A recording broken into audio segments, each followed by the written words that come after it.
Total Compensation Framework 總體薪酬框架理論。Oracle HRMS 嘅優勢包括其靈活性同可配置性，客戶可以將其設置與其業務需求相匹配。Oracle Total Compensation 總補償作為一種工具，對於僱主嚟講，總薪酬係一種以最具成本效益嘅方式吸引、留住同激勵員工嘅工具。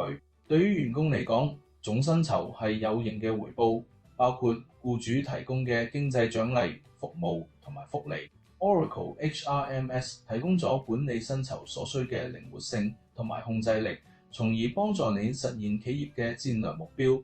例如，你可以分析整個企業嘅薪酬水平同埋勞動力變化。你可以使用資格配置文件 Profile Option， 根據需要盡可能精確咁定位薪酬同福利。Total Compensation Framework 總薪酬框架。Oracle HRMS 提供咗一個框架嚟支持定義、管理同埋處理任何類型嘅收入、扣除或者員工福利。該框架為用戶提供咗可配置性，以降低成本同埋實施同埋維護時間。你可以為資格、註冊同埋處理定義複雜嘅規則。你可以通過檢測事件，例如員工工作或位置嘅變化，或者達到特定年齡或服務期限嚟觸發註冊同晉升機會。使用 Oracle Self-Service Human Resource Oracle SSHR 許可證，你可以通過發布預算，將加薪或者獎金分配等任務委派俾直線經理 Line Manager。員工可以使用自助服務輸入自願捐款，例如儲蓄計劃 Savings Plan 或慈善捐款 Charitable Donations。佢哋仲可以管理自己嘅福利計劃註冊，而後台部門保持對計劃管理嘅控制。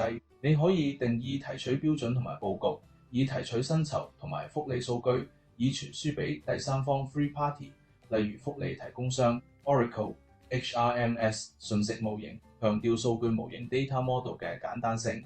儘管我哋可以擴展該模型，但 Oracle HRMS 中仍然只有3個主要活動領域：人員、工作同埋薪酬。呢個應該有助於學生完成系統嘅唔同部分。介紹此模型嘅3個部分 Pay、Links 同埋 Entries， 並解釋佢哋嘅含義，以及如何喺 Oracle HRMS 中設置佢哋。Oracle HRMS 中信息模型嘅簡化視圖。喺實施 Oracle HRMS 時，你將構建企業嘅此信息模型。我哋關注 Pay 以及佢同 Work Structure 通過鏈接同 People 通過 Entries 嘅關係。Oracle HRMS 信息模型薪酬 Salary。借助 Oracle HRMS， 你可以使用元素 Element 對任何類型嘅薪酬或福利進行建模 Modeling， 例如工資、獎金、健康同埋福利計劃、公司用車、健康計劃、遞延補償或者養老金計劃、病假工資、帶薪缺勤。你仲可以使用佢哋嚟記錄時間，以及你分配俾員工嘅有形商品，例如制服或者設備。元素 Elements 係一種靈活嘅工具，用於記錄針對員工嘅信息。使用鏈接和條目 Item， 你可以控制邊個獲取元素，以及用戶可以為組或個人輸入邊啲值。元素鏈接根據命名嘅工作結構，提供資格嘅基本規則，例如只有製造部門嘅員工先至有資格獲得輪班津貼，只有經理或者高級經理職位嘅員工先至有資格獲得績效獎金。正如我哋稍後將睇到嘅，你仲可以使用資格配置文件定義更複雜嘅規則。你輸入員工記錄上嘅元素，以定義邊個實際獲得此薪水，以及佢哋收到幾多。福利登記同埋薪資管理等流程會自動輸入要素。規劃設計 Planning and Design。規劃設計決定咗符合條件嘅參與者可能獲得嘅薪酬或福利。對於某啲計劃類型，例如健康同福利計劃以及儲蓄計劃，你可以根據層次結構 Hierarchy 構建福利產品、計劃類型、計劃同選項。資格要求，你可以通過定義資格配置文件，並將其附加到層次結構嘅相應級別嚟管理參與。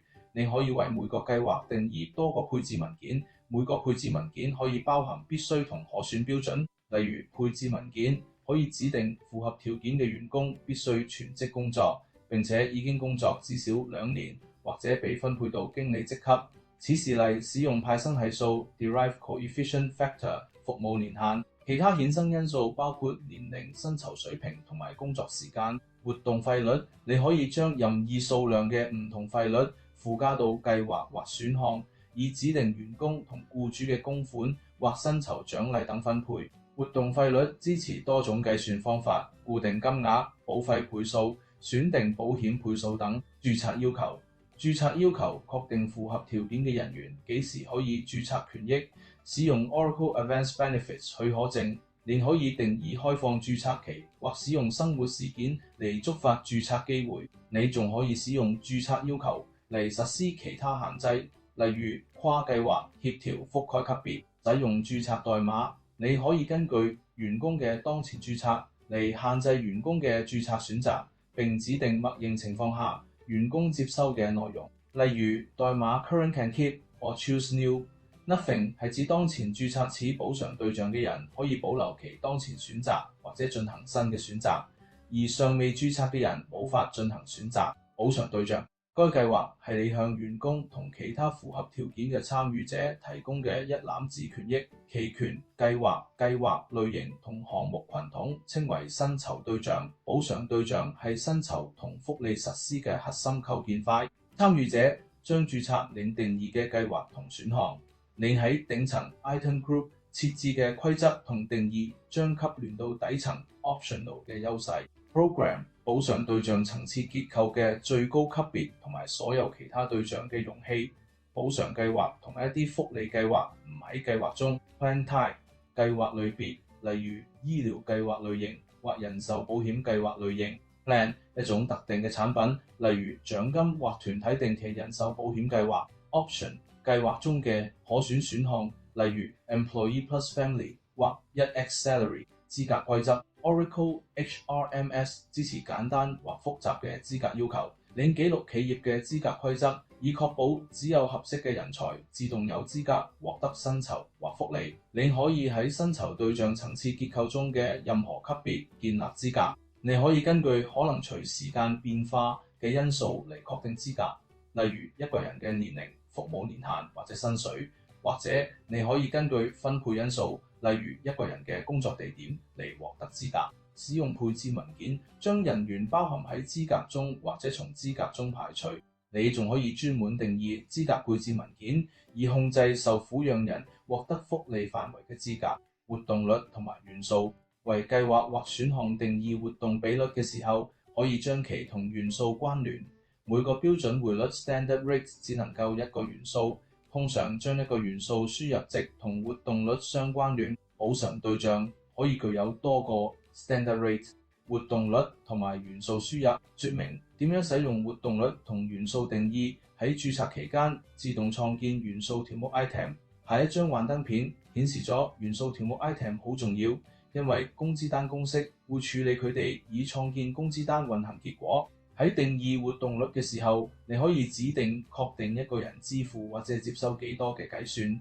當參與者註冊計劃嘅時候，註冊過程將運行計算並喺員工嘅元素條目 item 中輸入結果。Element Entries 同埋 Payroll。計劃註冊並唔係創建或者更新元素條目 item 嘅唯一過程。缺勤記錄、薪金管理同等級、職級進展都可以創建元素條目 item。你可以通過從 Oracle Time Labor 轉移工時卡數據嚟創建條目 item。你仲可以手動創建條目 item， 單獨或批量創建。Oracle 薪資可以處理來自任何呢啲來源嘅分錄，以創建薪資結果，例如工資或養老金扣除，並將總餘額提供俾剩餘額，以便進行稅務同埋報告。使用要素條目 item 上邊嘅信息定義或者係生成公式。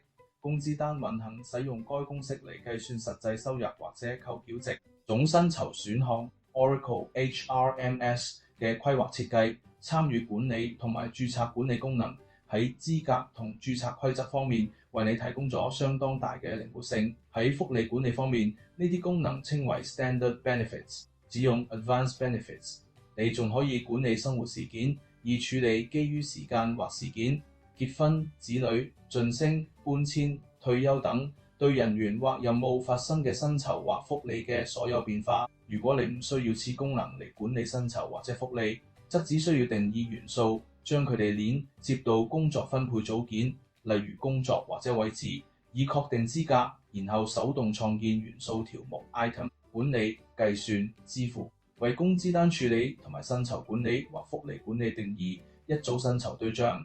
如果要處理呢啲對象，請定義其他規則嚟確定處理頻率、終止規則、按比例分配等。喺 Oracle HR 同埋 Advanced Benefits 中，你可以使用呢一啲薪酬對象同埋規則嚟管理變更，並報告同埋分析整個企業嘅薪酬同埋福利。喺 Oracle Payroll 中，你可以計算收入、扣除額同稅款，並管理欠款、預付款同埋追溯付款。你可以選擇如何喺 Oracle 應用程序中管理付款、支付同埋員工繳款嘅收款，例如考慮 401k 或者養老金計劃。喺 Oracle HRMS Benefits 中，你可以管理設置、資格同註冊規則，並管理計劃中人員嘅註冊。